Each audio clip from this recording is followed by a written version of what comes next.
This is the UPR catch can off my 2015 ROUSH Supercharged Mustang. We're going to empty it and see how much oil this has got. It's got about 3,500, 3,800 miles on it.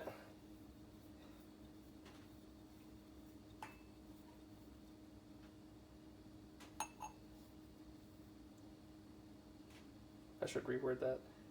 It's got about 3,500 to 3,800 miles on it since I last changed this.